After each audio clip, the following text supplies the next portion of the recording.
The chandeliers blazed like captive stars, showering golden light across the crystal hall of the Grand Imperial Hotel.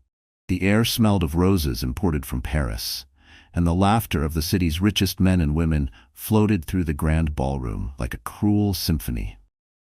Tonight was the annual charity gala, a night where fortunes were flaunted, alliances were formed, and reputations could be destroyed in a single careless moment.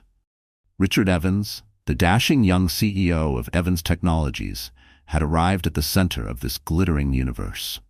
He was tall, polished in his custom tuxedo, and his hand rested smugly on the waist of a stunning brunette in a crimson gown. The woman was not his wife.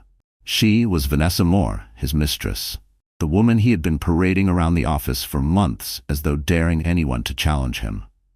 "Ladies and gentlemen," Richard declared into the microphone, flashing a smile designed to melt resistance, "thank you for joining us tonight. Evans Technologies is proud to sponsor this gala for children's education. But tonight is about more than business. It is about love, beauty, and the future we create together." His words dripped with false sincerity, but the crowd still clapped. They always clapped. Because money silences doubts and charm covers sins. Yet beneath the applause, whispers rippled like an undercurrent. Everyone knew who Vanessa was. Everyone also knew Richard's wife was 6 months pregnant. Where was she tonight? The answer came with the sudden creak of the ballroom doors. Gasps fluttered through the hall like startled birds. Standing at the entrance was Claire Evans, Richard's wife, her hand resting protectively on her swollen belly. She wore a simple ivory dress, one that could not compete with Vanessa's designer gown, yet her presence commanded attention. Her eyes, wide with betrayal, but shimmering with quiet dignity, locked on her husband. The music faltered. Some guests looked away in pity, others leaned forward in delight, hungry for scandal. Clara stepped forward, her heels tapping against the marble floor like a drumbeat of defiance. Richard froze for only a moment before recovering his smirk. "Darling," he said, his voice smooth but sharp enough to cut, "I didn't expect you here." Vanessa laughed softly, clinging tighter to his arm. "Oh, but isn't it sweet? She wanted to surprise you." Clara's lips trembled, but she stood tall. "Surprised? No, Richard. I came to remind you that while you stand here flaunting your mistress, your child is still inside me. Your family is not a costume you can discard for the night." The room buzzed with gasps. A few guests applauded under their breath at her courage, but most held theirs, waiting for Richard's reaction. And Richard laughed. He threw back his head and laughed, as though the very idea of loyalty, of family, of love was a joke to him. His laughter echoed through the crystal chandeliers, cruel and cutting. Then Vanessa moved. With a glare of contempt, she stepped toward Clara. "You pathetic woman," she hissed. "You think you matter here? You're nothing but a burden. Look at you, plain, weak, clinging to his child as if that makes you important." Before anyone could stop her, Vanessa raised her heel and kicked Clara hard in the stomach. The hall erupted in chaos. Some screamed, others rushed forward, and Clara collapsed to her knees, clutching her belly. Her breath came in ragged gasps, her face twisted in pain. "And Richard?" He laughed again. He laughed as if cruelty was entertainment, as if his pregnant wife's agony was part of the evening's performance. But then, a voice thundered across the ballroom, deep and commanding, silencing every whisper, every scream. "Enough!" The sound froze Richard's laughter in his throat. Heads turned toward the back of the hall, where a tall figure in a black suit stepped into the light. His presence was magnetic, his eyes blazing with fury. Alexander Knight, billionaire investor, had arrived. And this was only the beginning. The ballroom, moments ago a blur of laughter and whispered gossip, fell into a stunned silence. The single word, "enough," still echoed across the crystal walls, reverberating through the very bones of the guests. All eyes turned toward the entrance where Alexander Knight stood, his tall figure framed by the golden light spilling from the grand chandeliers. Alexander was no ordinary man. His name was whispered in boardrooms, his decisions could shift markets, and his fortune was so vast that magazines speculated whether he might one day buy a country. But it was not his wealth that froze the crowd tonight. It was the fury blazing in his eyes. He strode forward, every step deliberate, the polished marble beneath his shoes cracking with the force of his presence. He didn't look at Richard. He didn't even acknowledge Vanessa. His gaze was locked on Clara, still crumpled on the floor, her trembling hands clutching her swollen belly as tears streaked down her pale face. "Clara," Alexander said, his voice softer now, but carrying enough strength to reach every corner of the room. He crouched beside her, ignoring the stares, his hands steady as he brushed a strand of hair from her face. "Are you all right? Can you hear me?" Clara's lips parted, her voice no louder than a whisper. "The baby?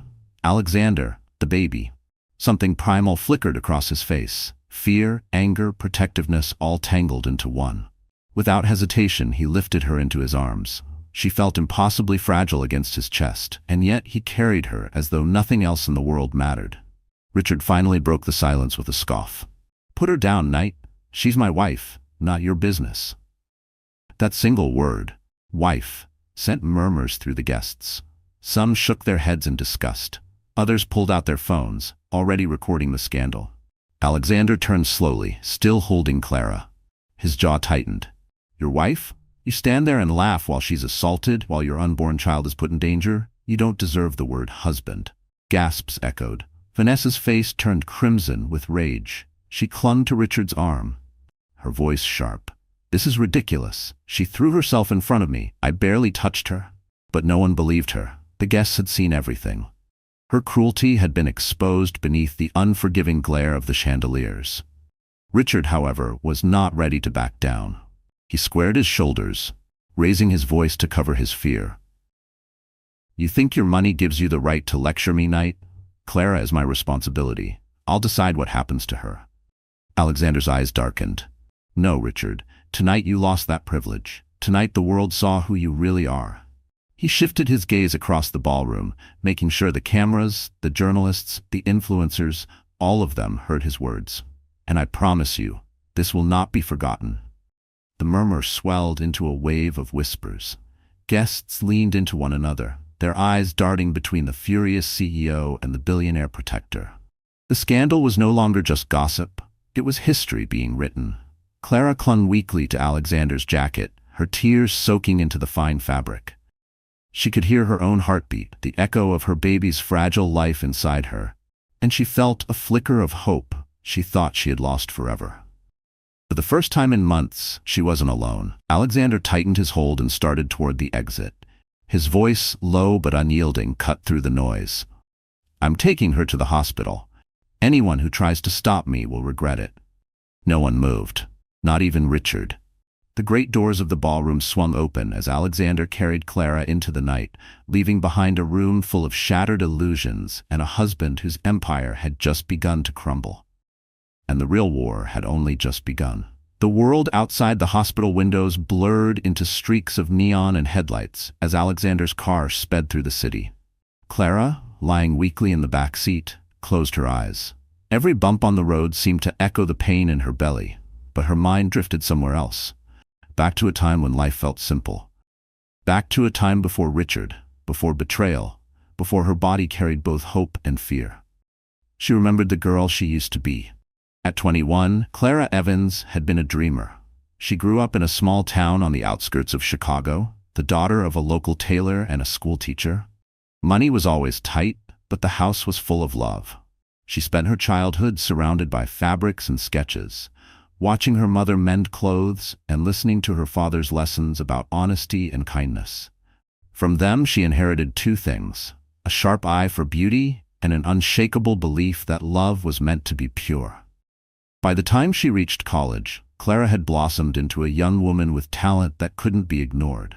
She studied fashion design, her sketches often pinned to classroom boards as examples of brilliance. Professors praised her creativity, while classmates envied her natural elegance. Yet Clara never acted superior. She worked part-time in a cafe to cover expenses, laughed with her friends, and dreamed of one day owning a small boutique where women of all backgrounds could feel beautiful. It was during those years that she met Alexander Knight.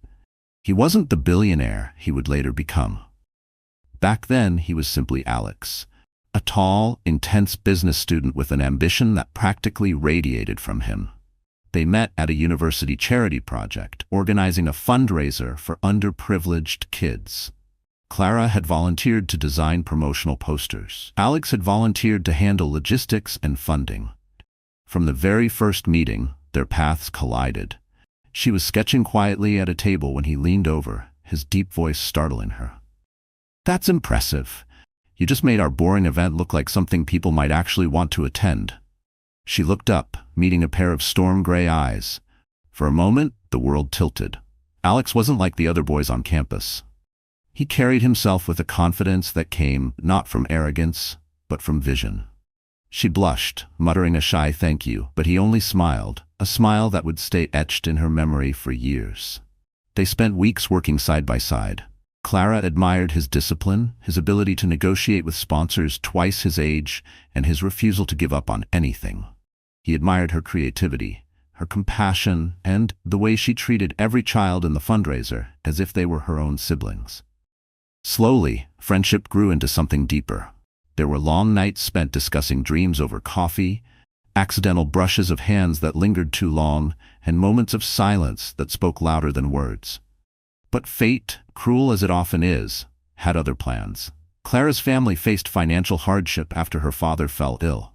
Medical bills piled up, and Clara made the painful choice to focus on helping at home rather than chasing a relationship that might complicate both their futures.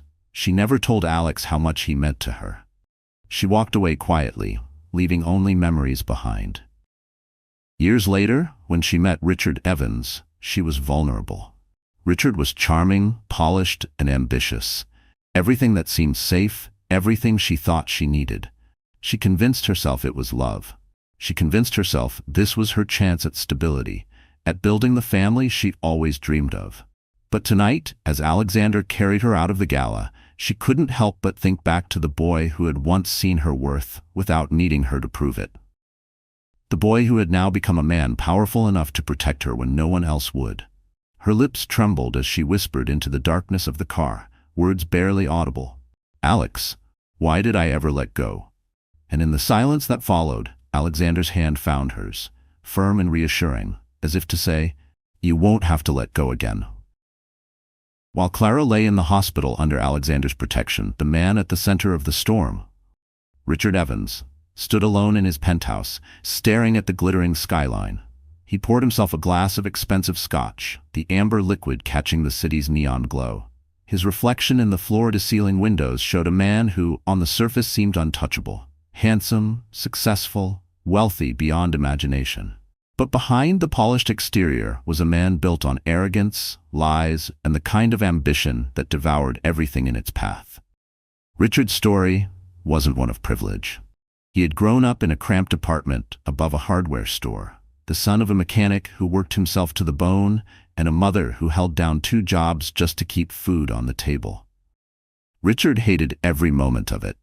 He hated the peeling paint on the walls, the smell of oil and sweat clinging to his father's clothes, the embarrassment of never having enough. Even as a boy, he swore he would never be poor again. Ambition became his religion. In college, while others partied, Richard studied the art of manipulation. He wasn't the smartest in the room, but he was the most ruthless. He knew how to flatter professors, how to charm classmates into doing his work, how to take credit for ideas that weren't his. By graduation, he had built a network of connections strong enough to open doors that talent alone never could. His rise in the corporate world was meteoric. At 28, he maneuvered himself into a struggling tech startup, promising investors he could turn it around.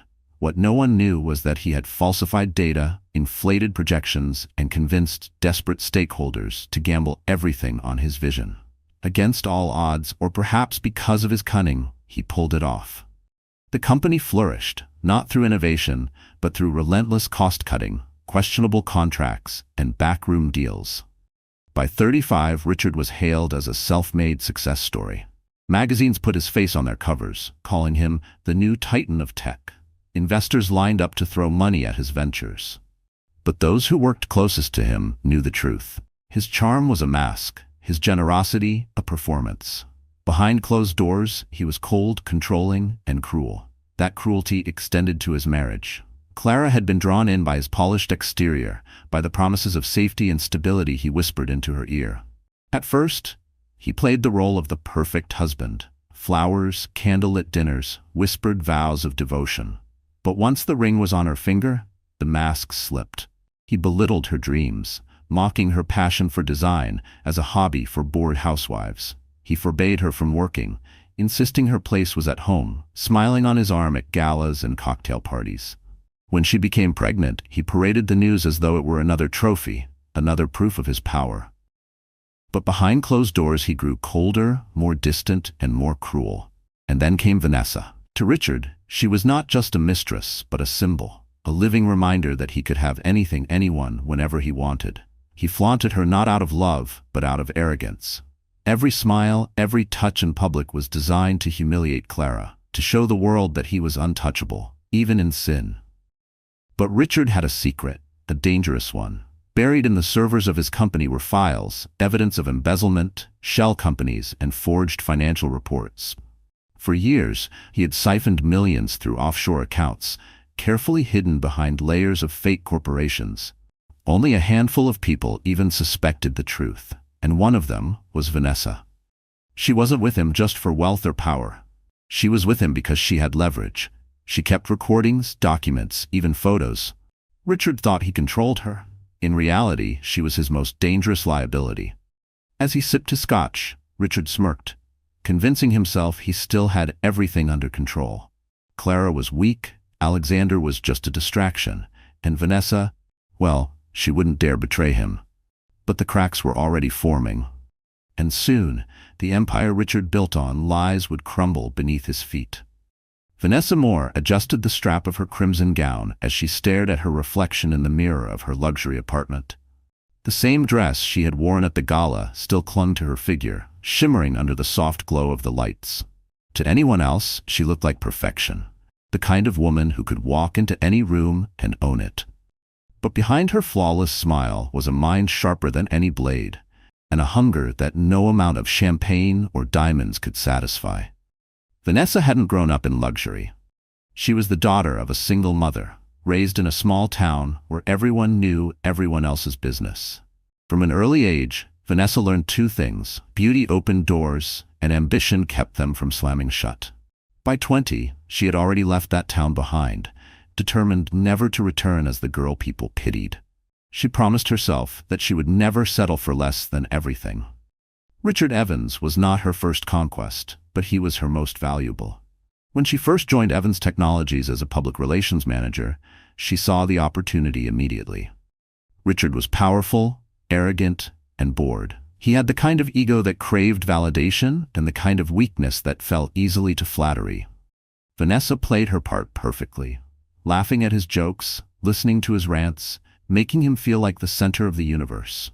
It didn't take long before she was more than just his employee. But unlike other women who might have been content with jewelry, designer bags, or weekend trips to Paris, Vanessa wanted more. Much more. She didn't just want Richard's affection. She wanted his power, his company, and his name. And she was patient. While Richard believed he was the one in control, Vanessa was collecting leverage piece by piece. Late-night conversations secretly recorded on her phone. Financial documents carelessly left open on his laptop, quickly photographed before he noticed. Emails forwarded to a hidden account only she could access. Each scrap of information was another card in the deck she was building. She knew about the offshore accounts. She knew about the falsified reports. She even knew about the board members Richard had bribed to secure his position. At first it had terrified her, but soon she realized the power in her hands.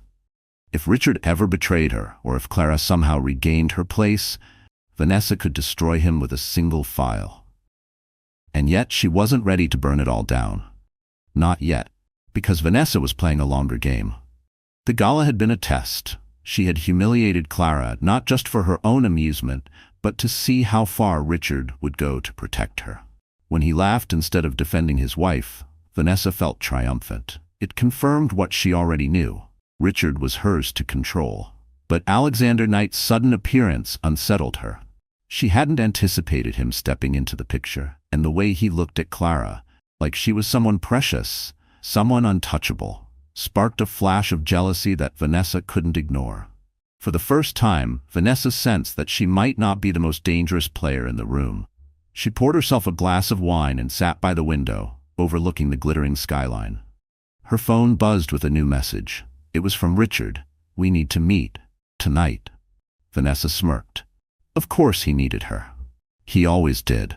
But what Richard didn't realize was that every desperate message, every whispered secret, only tied him tighter into her web. She lifted her glass in a mock toast to the city. "Here's to the empire I'm about to own," she whispered to herself. Because Vanessa wasn't just the mistress. She was the storm that would decide whether Richard rose higher or finally fell. The hospital room was quiet, save for the steady beep of the monitor tracking Clara's heartbeat. She lay against the white sheets, one hand resting protectively on her belly. Her eyes were open but distant, staring at the ceiling as memories swirled like storm clouds in her mind. For weeks, months really, her life had been a cage. At home, the Evans penthouse was a monument to wealth. Glass walls, designer furniture, priceless artwork. But for Clara, it had never felt like home. It was a museum, cold and silent, where her laughter once tried to echo but was always swallowed by Richard's disdain. She remembered nights when she waited by the window, a warm dinner growing cold on the table. Richard would stumble in after midnight, smelling of whiskey and perfume that wasn't hers. When she asked gentle questions, "Where were you? Why didn't you call?" he brushed her off with a smirk. Sometimes he patted her head like a child. Other times he barked at her to stop being paranoid. And Clara, desperate to keep the peace, stayed quiet. But silence came with a cost. Richard's family was no better. His mother, a sharp-tongued woman who worshipped her son, often visited. She looked at Clara with thinly veiled contempt, as if she were nothing more than a pretty ornament. "You should be grateful," she would say. "Richard saved you from a small-town life. Remember your place." Even worse were the whispers from the staff. Clara saw the way they exchanged glances when Richard brought Vanessa to the apartment under the excuse of business meetings. The maids kept their heads down, but their silence was its own betrayal. Everyone knew. Everyone saw. And no one stood for her. The humiliation wasn't just private, it was public. At dinners with investors, Clara sat quietly at Richard's side, ignored, except when she was asked about the baby. Richard would laugh and joke with Vanessa across the table, as if daring her to react. Once, Clara had excused herself to the restroom, her hands trembling as she locked the stall door, tears slipping down her cheeks. She pressed a hand over her belly and whispered to her unborn child, "I'm sorry. I'm so sorry." Loneliness became her constant companion. The woman who once dreamed of designing gowns for the world now found herself trapped in designer gowns she didn't choose, paraded like a trophy wife. Her sketchbooks gathered dust in the corner of her closet. Richard had called her art a waste of time and thrown one of her designs into the fireplace. She had stood there, frozen, as the paper curled and blackened. That was the night she stopped drawing. But the deepest betrayal wasn't Richard's infidelity, or his cruelty, or even Vanessa's existence. It was the moment Clara realized she had been erased. The world saw her only as Richard's wife. And even Richard saw her only as a burden. And yet, she endured. Because every time she thought of giving up, she felt the soft flutter of life inside her.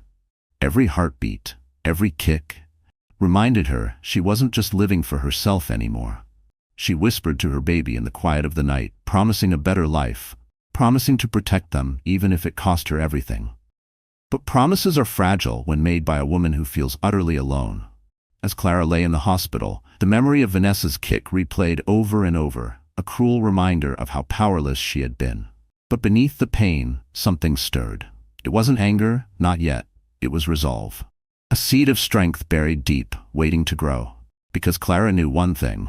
Silence had almost destroyed her, and silence could no longer be her answer. The sirens wailed through the night, their haunting cry cutting across the city as the ambulance sped toward Lenox Memorial Hospital. Inside, Clara lay strapped to a stretcher, her face pale as chalk, her breath shallow. One hand clutched her belly, the other trembling as it gripped Alexander's hand. He sat beside her, refusing to let go, his eyes never leaving her. "Stay with me, Clara," he whispered, his voice rough with fear. "Stay strong for the baby." Clara tried to smile, but her lips quivered. "I can't lose this child, Alex. It's all I have left." Her words tore at him. He had seen countless business deals collapse, fortunes vanish, and empires crumble, but nothing had ever shaken him like this moment. The The thought of Clara, fragile and broken, fighting not only for her life but for the tiny heartbeat inside her. The paramedic called out, "Blood pressure dropping. We need to move fast." Within minutes, the ambulance screeched to a halt, and Clara was rushed through the hospital's sliding glass doors. Nurses swarmed her, pushing the gurney down a corridor that smelled of antiseptic and fear. Alexander followed, his long strides matching their hurried pace. Inside the emergency room, doctors worked quickly, checking vitals, preparing an ultrasound. Alexander stood outside the glass wall, his fists clenched. He wasn't used to waiting. He was used to commanding, to controlling, to bending the world to his will. But now he could do nothing but watch as the woman he once knew, the woman he had never stopped caring for, fought to hold on. Finally, a doctor stepped out. "Mr. Knight?" Alexander turned sharply. "How is she? How's the baby?" The doctor's expression was serious but calm. "It's complicated. The baby's heartbeat is still strong, but the mother is under severe stress. She needs rest, care, and zero emotional strain. If she experiences another shock like tonight, both lives could be in danger." Alexander's jaw tightened. "She won't go through that again. I'll make sure of it." The doctor gave a curt nod before returning inside. Alexander pressed his forehead against the glass, his breath fogging the surface.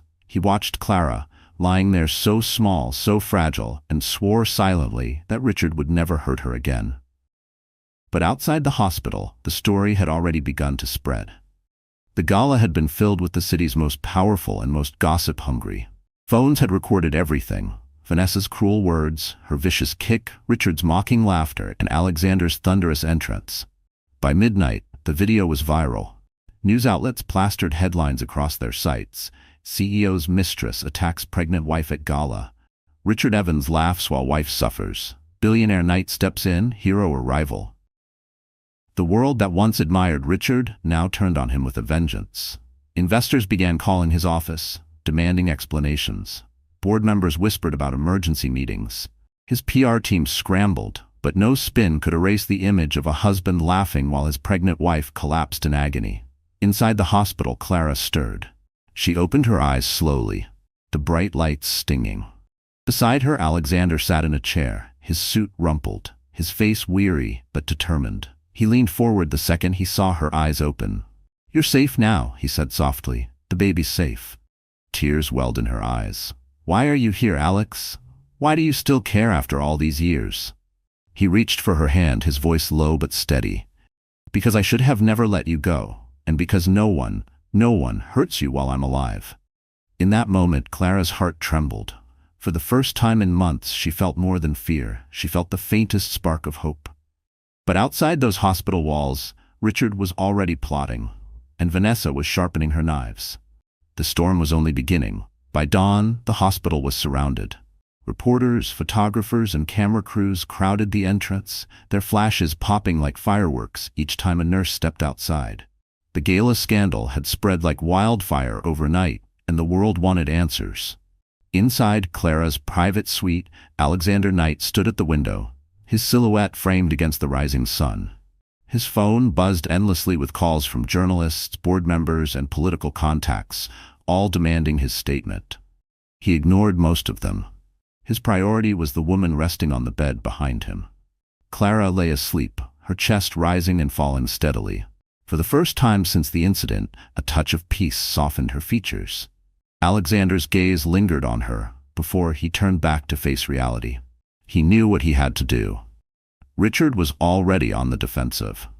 Overnight, his PR team had issued a statement claiming the incident was exaggerated, that Vanessa had simply tripped, and that Clara had overreacted. But the videos told a different story. Millions had seen Vanessa's deliberate kick, Richard's mocking laughter, and Alexander's furious entrance. The narrative wasn't Richard's to control anymore. At 9 o'clock sharp, Alexander walked out of the hospital, flanked by 2 of his security guards. The crowd erupted instantly, microphones shoved forward, voices shouting questions. "Mr. Knight, are you having an affair with Clara Evans? Did you assault Richard Evans at the Gala? Are you planning to sue Evans Technologies?" Alexander raised a hand, and the noise dimmed. His voice, deep and steady, carried easily over the chaos. "Clara Evans is not just Richard's wife. She is a woman, a mother-to-be, and a human being who was brutally humiliated in front of the entire city. She was assaulted while carrying a child, and the man who should have protected her chose to laugh. Gasps rippled through the crowd. The cameras zoomed in closer, capturing every word. Alexander continued, his tone sharper now. I will not allow her to be silenced. I will not allow lies to cover what the world saw with its own eyes. And I promise you, justice will be done. Not tomorrow, not someday, but now. The press exploded, their shouts rising into a frenzy, but Alexander turned and strode back inside. His message had been delivered. The world now knew he wasn't just Clara's friend, he was her shield. Back in the suite, Clara had woken just in time to see the live broadcast on the television mounted to the wall. She covered her mouth with trembling hands as she watched Alexander defend her, not with whispers or private comfort, but with a public declaration powerful enough to shake the city. Tears blurred her vision. No one had stood for her in so long, not Richard, not his family, not even her so-called friends in high society. And now, here was Alexander, risking his own reputation to give her back her dignity. Why? She whispered when he returned. Why would you do this for me? Alexander looked at her, his expression unreadable but his voice steady. Because the world needs to see the truth, and because you deserve more than silence. Outside, the consequences were already unraveling. Investors began withdrawing from Evans Technologies. Stocks plummeted by 15% in a single morning. Board members whispered about removing Richard as CEO. Meanwhile, Vanessa's face was splashed across every tabloid, her reputation shredded as the mistress who attacked a pregnant wife. But Richard wasn't beaten yet. In his penthouse office, rage boiled inside him as he watched Alexander's speech replay across every network. He slammed a glass against the wall, shards scattering like his crumbling empire. If Knight wants war, he growled to Vanessa, then war is what he'll get. And so the battle lines were drawn. Love against arrogance, truth against lies, a billionaire against a CEO whose downfall was only beginning. Richard Evans had built his empire on control, and losing it was something he could not stomach. For 2 days, his name had dominated headlines, not as a visionary CEO, but as the husband who laughed while his pregnant wife was assaulted. Investors fled. His board was restless. His phone buzzed with messages from politicians distancing themselves from him. Richard paced his office, his anger radiating like heat. Vanessa lounged on the leather sofa, swirling red wine in her glass. Her crimson nails tapped the glass lazily as she watched him unravel. "You're finished if you don't fight back," she purred. Richard stopped pacing, his eyes narrowing. "Oh, I'll fight back. Clara thinks she can humiliate me, hiding behind Knight. But she's still my wife, I know her weaknesses, and I'll make the world see her as the liar she is." He called his PR team into an emergency meeting. Their strategy was ruthless: smear Clara's name before Alexander could elevate it further. Within hours, tabloids released exclusive leaks about Clara, stories claiming she had grown close to Alexander long before the gala, implying that her marriage had been a sham for years. Anonymous sources whispered about staged tears, a manipulative wife using pregnancy as a shield while chasing the billionaire's fortune. On talk shows, commentators debated whether Clara had played the victim. Carefully edited footage made it seem as though she had provoked Vanessa. A few paid experts questioned her health, suggesting her fainting spells had been exaggerated for sympathy.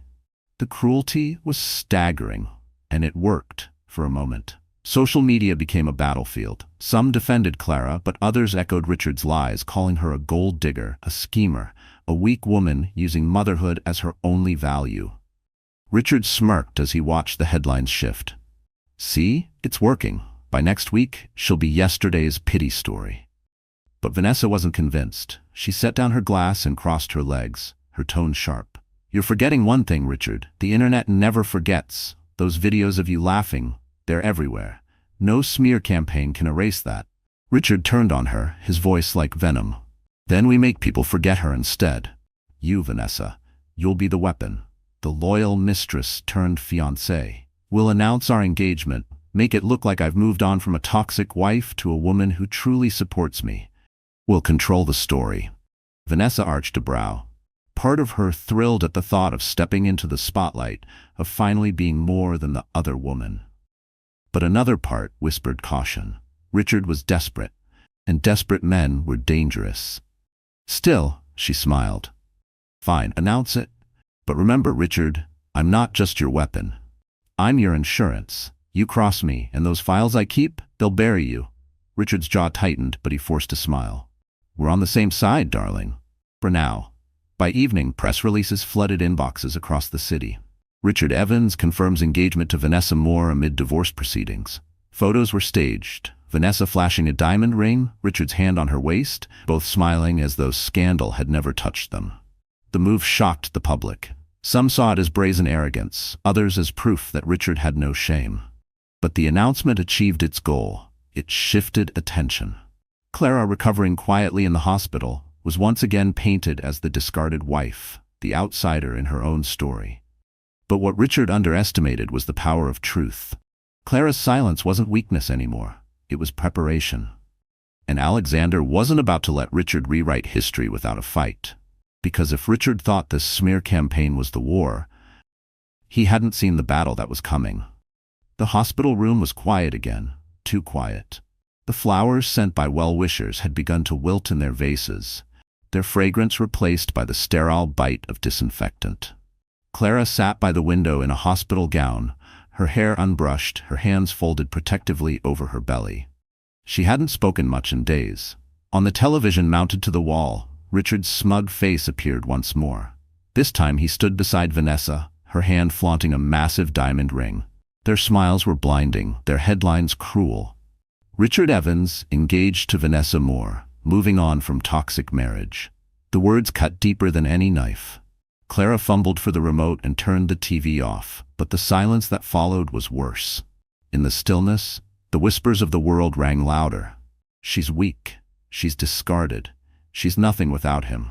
Clara pressed her forehead against the cold glass of the window, tears spilling down her cheeks. Her reflection stared back at her, hollow-eyed and broken. She barely recognized herself anymore. The vibrant girl who once dreamed of designing gowns, the woman who once believed in love. Now she was just the wife who had been laughed at, humiliated, replaced. Maybe they're right, she whispered to the empty room. Maybe I am nothing. The thought terrified her, but it wrapped around her like chains. She had given up her career, her independence, her voice, all for Richard. And now, what did she have left? A ruined reputation, a broken heart, a world that pitied her or mocked her. Her sobs shook her body. She slid down onto the floor, clutching her belly, whispering apologies to the child who had no choice in any of this. I'm sorry, she cried. I don't know if I can do this. I don't know if I'm strong enough. The despair threatened to drown her. She thought of disappearing, of fading into the background so that the cruel eyes of the world would stop watching her fall apart. But then, a sound broke through her despair. A steady, rhythmic thump, faint at first, then stronger. It was the monitor beside her bed, still tracking the baby's heartbeat. Clara froze. She lifted her head, listening. Thump, thump, thump, thump. Strong. Steady. Defiant. Her tears didn't stop, but they changed. They weren't just tears of sorrow now. They were tears of realization. Her baby was alive. Her baby was fighting.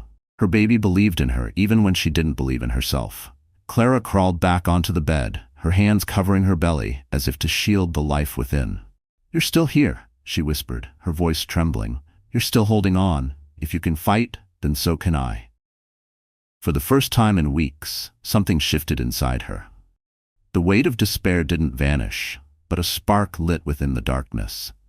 She thought of Alexander, of how he had carried her from the gala, how he had faced the press to protect her when no one else had. She thought of her parents, who had raised her to believe that dignity was worth more than diamonds. And she thought of herself, not the broken woman in the mirror, but the girl who once believed she could create beauty from nothing but fabric and thread. Clara wiped her tears with the back of her hand. Her voice was stronger now. I won't let him win. Not Richard. Not Vanessa. They don't get to write my story. I do. The baby's heartbeat pulsed steadily, as if in agreement. And in that fragile hospital room, for the first time since her world collapsed, Clara rose from the ashes of despair with a new vow. She would fight. Not just for herself, but for the life growing inside her. The hospital released Clara a week later. She returned not to the Evans penthouse, but to a quiet townhouse Alexander had secured for her under his name. It was simple, private, safe. A place where reporters couldn't swarm the doors and Richard couldn't barge in pretending to claim what he had already discarded. Still, Clara felt uneasy. Each night she lay awake. The headlines were playing in her mind, Richard's laughter echoing like poison. She knew the smear campaign wasn't over. He wouldn't stop until he crushed her completely. One rainy afternoon, while unpacking a box of old belongings, Clara stumbled across something she hadn't seen in months. An external hard drive. It was small, silver, and scratched at the edges. She remembered Richard tossing it carelessly into her bag months ago after a board meeting, telling her to keep it somewhere safe. At the time, she hadn't thought much of it. Richard often dumped things on her, treating her like an assistant rather than a wife. Now, her curiosity piqued. She plugged it into her laptop, expecting to find boring corporate files she wouldn't understand. But as the folders opened, her breath caught in her throat. Dozens of documents filled the screen. Financial spreadsheets, offshore account numbers, emails with shadowy contacts. Clara clicked through them, her hands trembling. Each file told the same story. Richard had been embezzling millions, siphoning company money into shell corporations across the world. Her chest tightened. This wasn't just greed. This was criminal. Scrolling further, Clara found audio recordings. Vanessa's voice, sly and taunting, coaxing Richard in admitting his schemes. "Don't worry," Vanessa purred in one clip. "No one will ever find out. I'll keep your secret safe, as long as I'm by your side." Clara's stomach churned. Vanessa wasn't just his mistress. She was his accomplice, his blackmailer, his ticking time bomb. She pushed the laptop away, her heart racing. She should call the police. She should send everything to the board. But then fear gripped her. Richard was ruthless. If he discovered she had these files, he wouldn't hesitate to silence her, by any means. Her first instinct was to close it all, pretend she hadn't seen it. But then she thought of the baby. The baby who had given her strength when she was ready to give up. Could she really raise her child in a world where Richard still held power, where his lies went unpunished? Her hand rested on her belly. "No," she whispered. "Not anymore." Just then the doorbell rang. Clara froze, panic flooding her chest. She quickly shut the laptop and tucked the hard drive beneath the cushions of the couch before answering. It was Alexander. His suit was damp from the rain, his expression sharp as always, but his eyes softened when they met hers. "You look pale. What happened?" Clara hesitated. For a moment she considered hiding the truth. But Alexander had already risked everything to protect her. He deserved to know.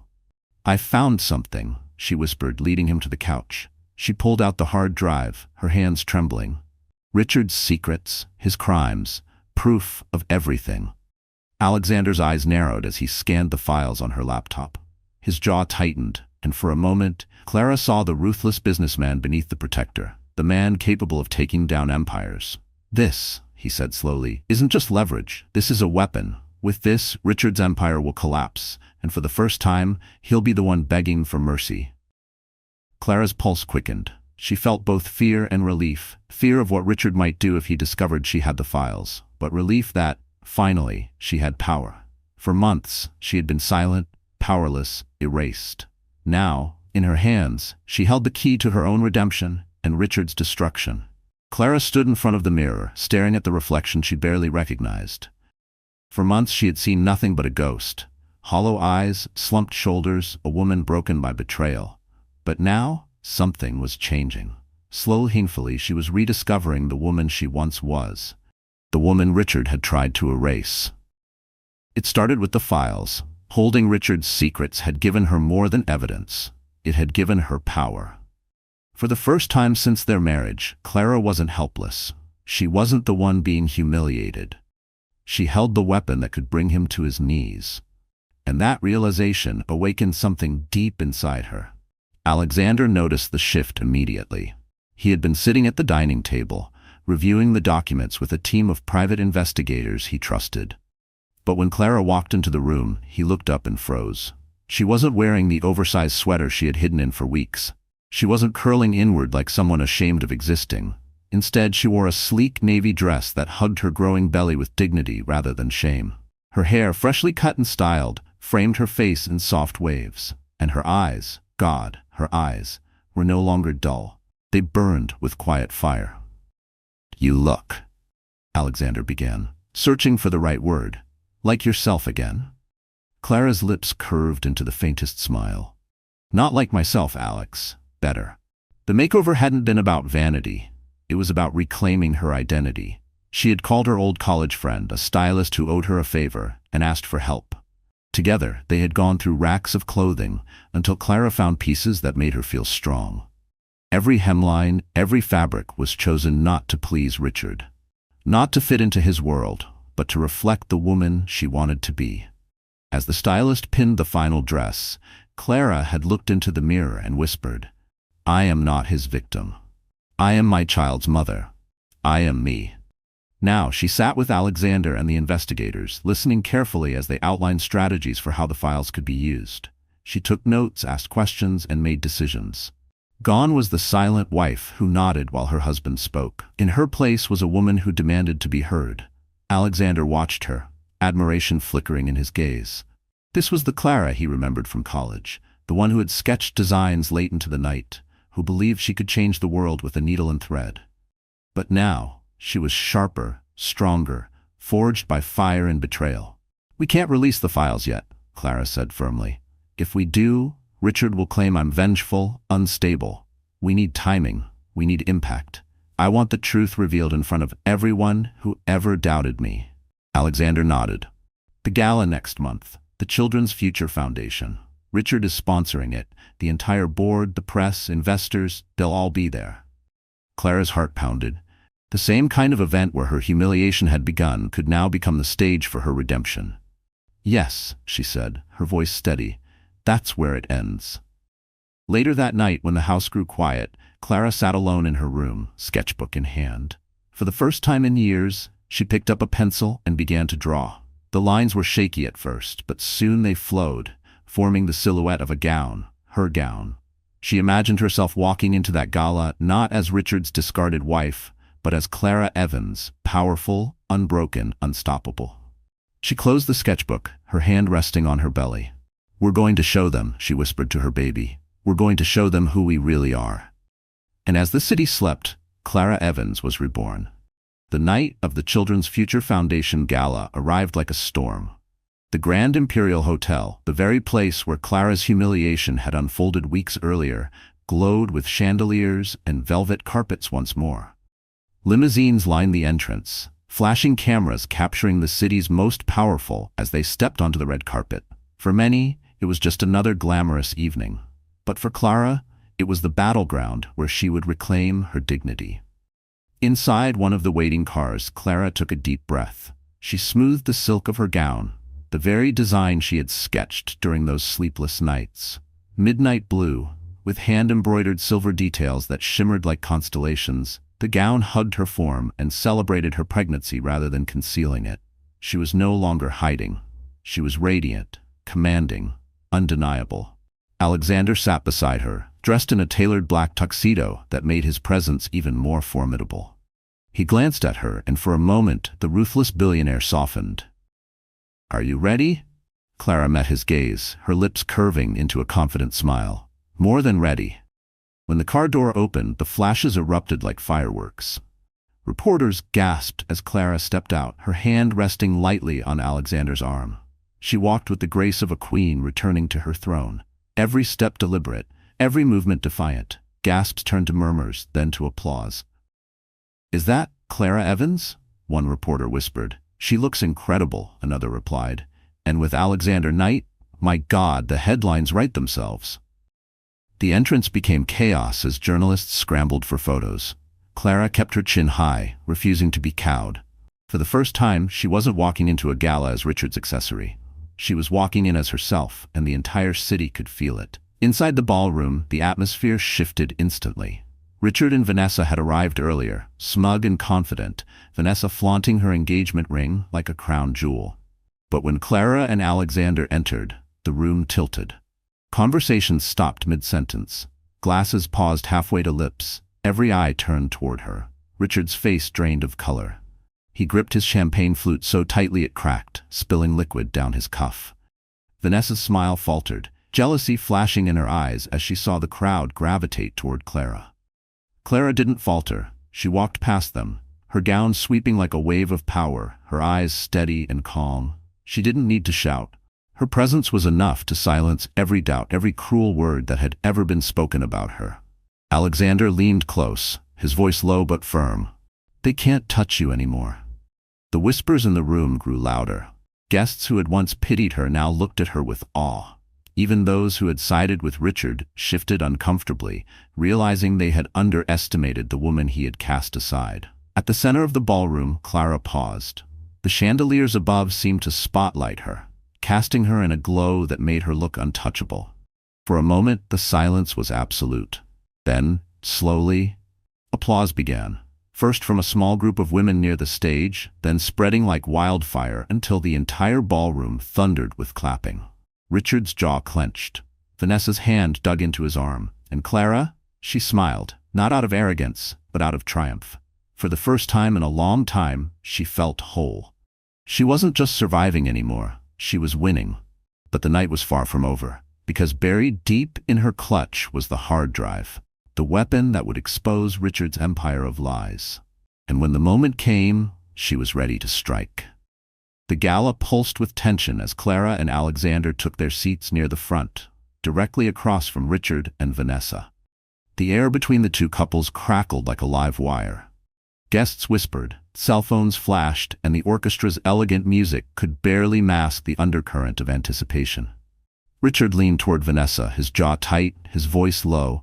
"Don't react. Don't give her the satisfaction." But Vanessa was seething. Her crimson lips curled into a bitter smile as she watched Clara laugh softly at something Alexander whispered. The sight of Clara glowing, confident, adored by the crowd, was unbearable. For weeks, Vanessa had been the queen, Richard's chosen one, the woman in the spotlight. Now, in an instant, Clara had stolen it all back. When the dinner ended and the speeches began, the tension reached its breaking point. A guest at their table asked an innocent question, a simple remark about the rumors swirling around Richard's company. Vanessa's eyes glittered with malicious pride. She had been waiting for this moment. "Oh, please," she said loudly, her voice carrying across the table. "If they only knew half of what Richard has pulled off to keep that company afloat." The room quieted instantly. Dozens of heads turned, ears straining. Richard froze, his hand tightening around his wine glass. "Vanessa," he hissed under his breath, "shut up." But Vanessa, intoxicated by jealousy and champagne, smirked. "What? It's not a secret. Everyone knows rich men bend the rules. Offshore accounts, falsified numbers. It's how empires are built. Isn't that right, darling?" The word offshore landed like a grenade. A murmur swept through the ballroom. Phones began recording. Cameras zoomed in. Guests leaned forward, their faces lit with scandal-hungry curiosity. Clara's heart pounded. She sat perfectly still, but inside, adrenaline surged. Vanessa had just confirmed what the files on the hard drive already proved. The difference was that now the world had heard it, in Vanessa's own careless words. Richard's face turned red with fury. He grabbed Vanessa's arm hard enough to make her gasp. "Not another word," he snapped. But it was too late. Alexander stood, his deep voice cutting through the noise. "You all heard her. Vanessa Moore, Richard Evans's mistress and now fiancé, has just admitted to illegal activities within Evans Technologies, offshore accounts, falsified numbers." He turned to the audience, his presence commanding. "This is no longer a rumor. This is testimony." The room erupted. Journalists scrambled to text their editors. Investors whispered furiously to one another. Richard tried to rise, shouting over the chaos, but his voice was drowned out. Vanessa, realizing what she had done, turned pale. "I didn't mean," she stammered. But the damage was irreversible. Her ambition, her arrogance had slipped into recklessness. Clara rose slowly, her gown shimmering under the chandeliers. She placed her hand gently on her belly before stepping forward, her voice clear, calm, and steady. "This is the man who mocked me, who abandoned his family, who laughed while I was attacked. And now, you see what kind of leader he truly is. His lies are not just personal, they're professional. They endanger every investor, every employee, every family tied to Evans Technologies." Her words silenced the chaos. For a moment, the entire ballroom hung on her voice. Richard lunged forward, his mask finally breaking, his face twisted with desperation. She's lying. She's bitter, jealous. But Vanessa, trembling and half-drunk, cut him off. No, Richard, she's not lying. The confession hung in the air like a death sentence. Gasps swept the room. Richard staggered back, his empire collapsing not with a bang, but with a single slip of the tongue from the woman he thought he controlled. And Clara, for the first time, felt the weight of justice tipping in her favor. The ballroom was chaos. Vanessa's drunken slip still hung heavy in the air, every guest buzzing, phones recording, flashes of cameras like lightning. Richard's face was pale with fury, his mask of control shattered. He tried to shout over the noise, but his words were drowned by the crowd. Clara stood tall in the center of it all, her midnight blue gown glimmering beneath the chandeliers. For the first time, she wasn't trembling. For the first time, she wasn't shrinking under his shadow. Tonight, she held the power. She reached into her clutch and pulled out a small silver hard drive. The very one Richard had carelessly tossed at her months ago, never imagining it would become the sword of his downfall. She held it high for all to see. Vanessa's words are not hearsay, Clara said, her voice strong and clear, amplified by the silence that fell over the ballroom. I have proof. Proof of every crime Richard Evans has committed. The offshore accounts, the falsified reports, the embezzlement. Gasps rippled through the crowd. Several investors rose from their seats, their faces dark with anger and betrayal. Board members exchanged panicked glances. The press surged forward, hungry for every word. Richard lunged toward her, his voice raw. Clara, stop this. You don't know what you're doing. But Alexander stepped between them, his broad frame a shield. His voice thundered across the hall. No, Richard, for years you've silenced her. Tonight she speaks. Clara connected the hard drive to the projector set up for the gala presentations. Screens around the ballroom flickered, then lit up with files, spreadsheets of missing funds, bank transfers to secret accounts, email chains filled with incriminating evidence. Every guest watched, horrified, as the truth poured out in cold, undeniable numbers. A hush fell over the room as one email appeared, Richard's own words glowing on the giant screen. Move the money before the auditors arrive. Make sure Clara never finds out. Clara's voice cracked, but did not falter. You mocked me, Richard. You tried to erase me, but I was never weak. I was never blind. And now, everyone sees who you really are. The silence that followed was deafening. Then, like a dam breaking, the room erupted. Investors shouted, some storming out in disgust. Journalists scrambled to capture every frame. Richard's board members whispered furiously, already planning his removal. Richard stumbled back, his hands shaking, sweat dripping down his temple. This is all taken out of context. She's twisting it, Clara. Think of the baby. At the mention of their child, Clara's eyes hardened. Don't you dare. You lost the right to use our baby as an excuse the moment you laughed at my pain. Her words cut deeper than any knife. The crowd turned on him completely. Where once Richard had been the golden boy of Wall Street, now he was a pariah, his empire collapsing in real time. Security guards, once loyal to his paycheck, stepped forward at Alexander's signal. Vanessa sat frozen, her face pale, realizing she had sealed both their fates. For all her scheming, she had become the spark that lit Richard's downfall. As Richard was escorted out, shouting curses, Clara felt her knees weaken. But Alexander caught her before she could fall. The room, still buzzing with scandal, now turned its gaze on her. Not with pity, but with awe. She had done it. She had exposed him. For the first time, Clara wasn't just Richard Evans's wife. She was Clara Evans, the woman who brought a titan to his knees. The morning after the gala, the headlines were merciless. Richard Evans exposed, financial crimes uncovered at gala. Pregnant wife's courage brings down tech titan.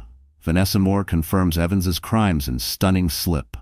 News channels replayed the footage of Clara standing tall, unveiling the files for the world to see. The once revered CEO had become a spectacle of disgrace. Inside the Evans Technologies headquarters, board members gathered in a tense emergency meeting. The atmosphere was suffocating. Men and women who had once bowed to Richard's every demand now whispered in corners, shaking their heads. Richard stormed in, his tie loosened, his eyes bloodshot from a sleepless night. "This is ridiculous," he barked. "I built this company. None of you would be here without me.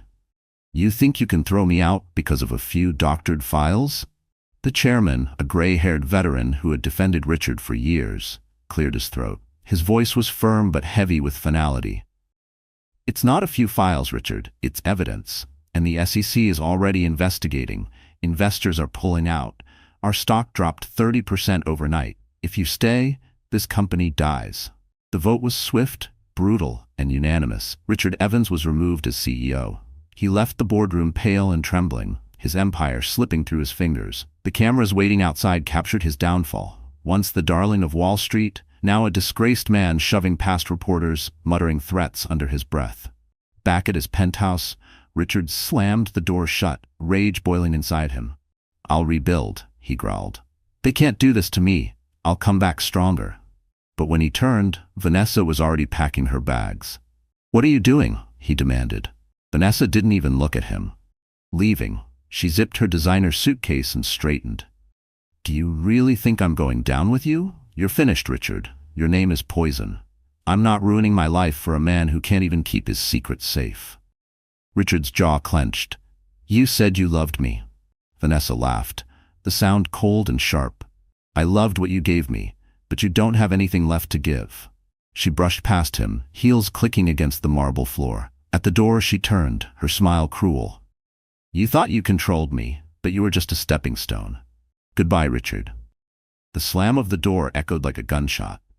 Alone, Richard poured himself another drink, his hands shaking. He barely noticed the knock at the door until it grew louder, sharper. Irritated, he stumbled to open it, only to be greeted by 2 federal agents flashing their badges. "Richard Evans, you're under investigation for fraud, embezzlement, and securities violations. You'll need to come with us." Richard's glass slipped from his hand, shattering on the floor. "You can't do this," he stammered. "I'm Richard Evans. I have lawyers. I have power."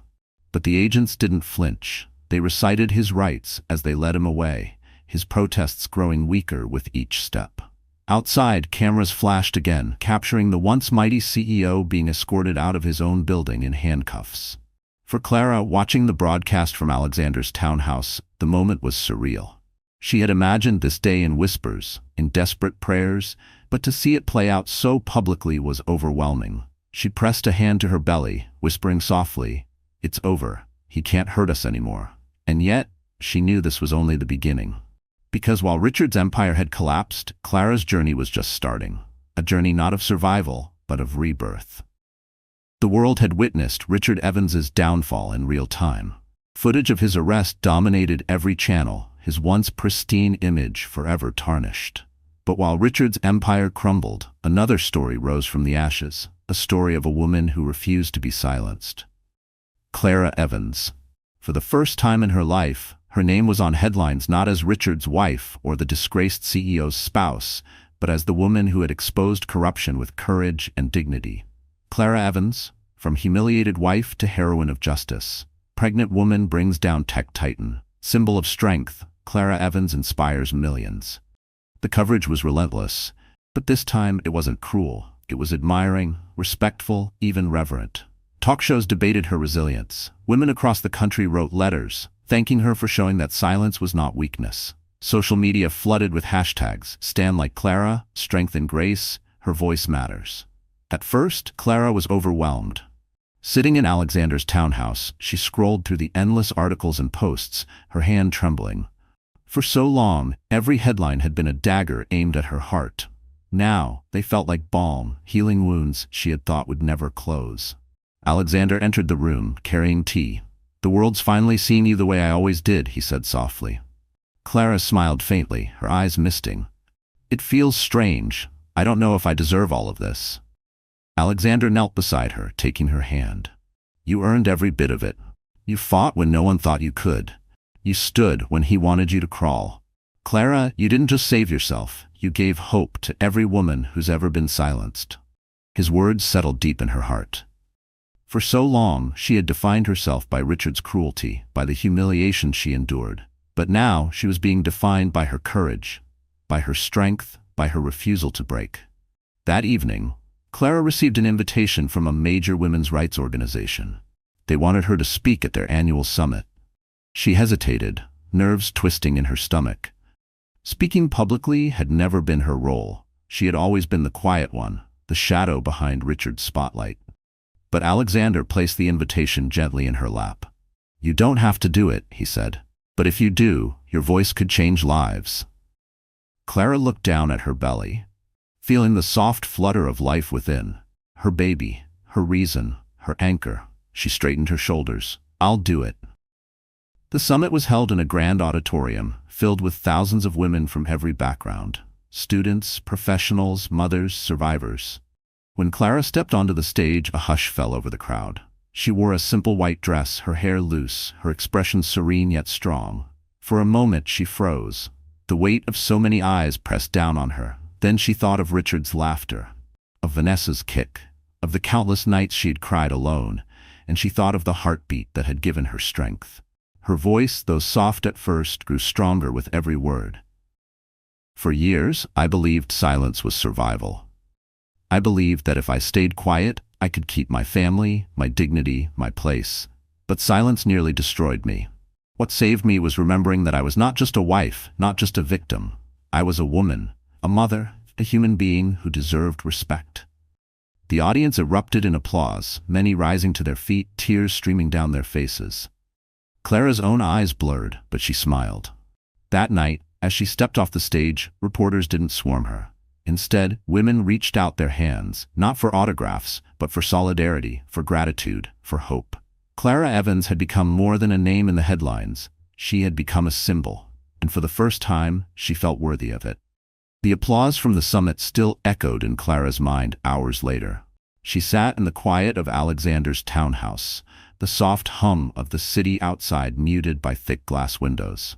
Her white dress had been carefully folded away, and she now wore a simple sweater, her hair loose, her makeup washed off. For once, she didn't feel the need to hide behind appearances. Alexander entered the room carrying 2 cups of chamomile tea. He set one gently on the coffee table before sitting beside her.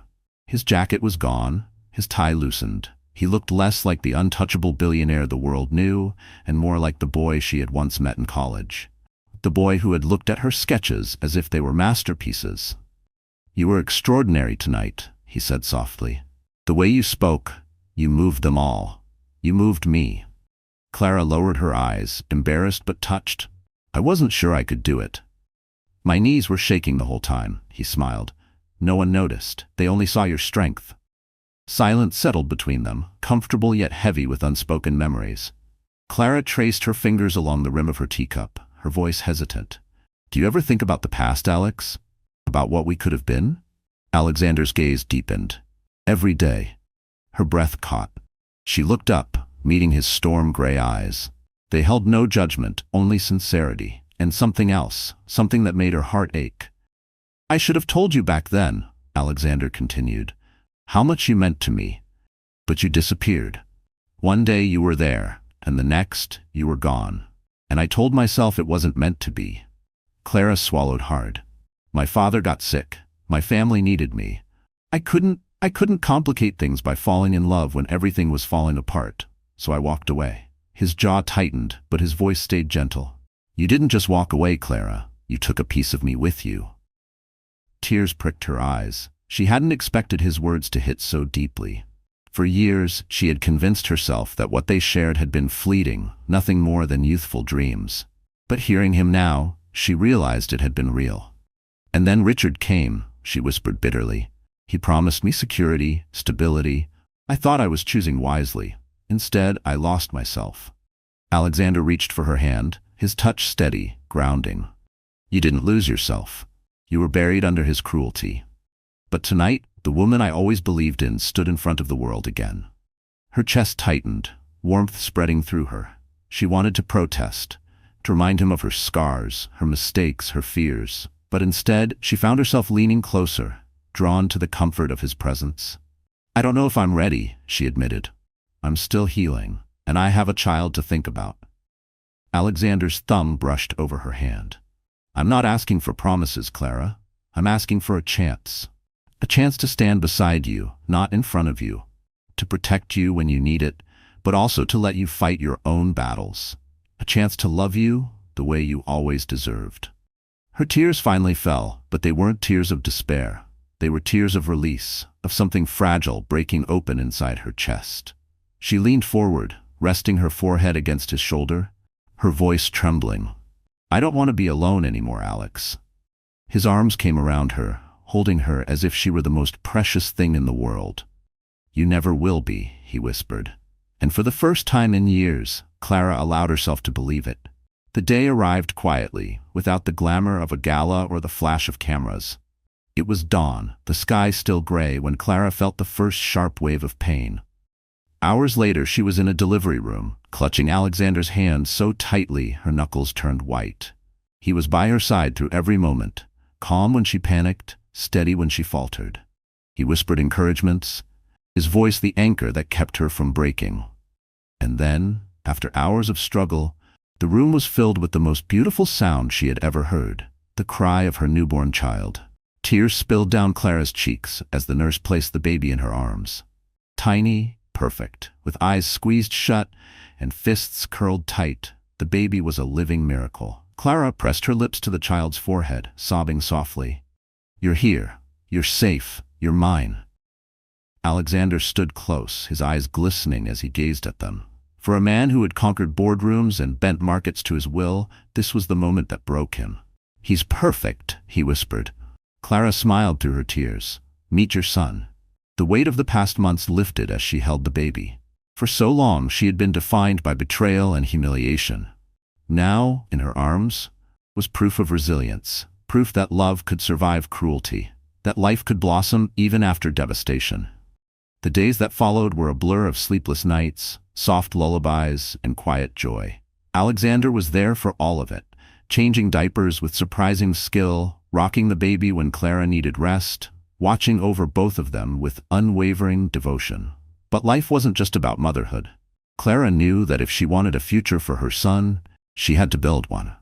When the board of Evans Technologies, desperate to salvage the company's reputation, approached her, Clara faced a choice.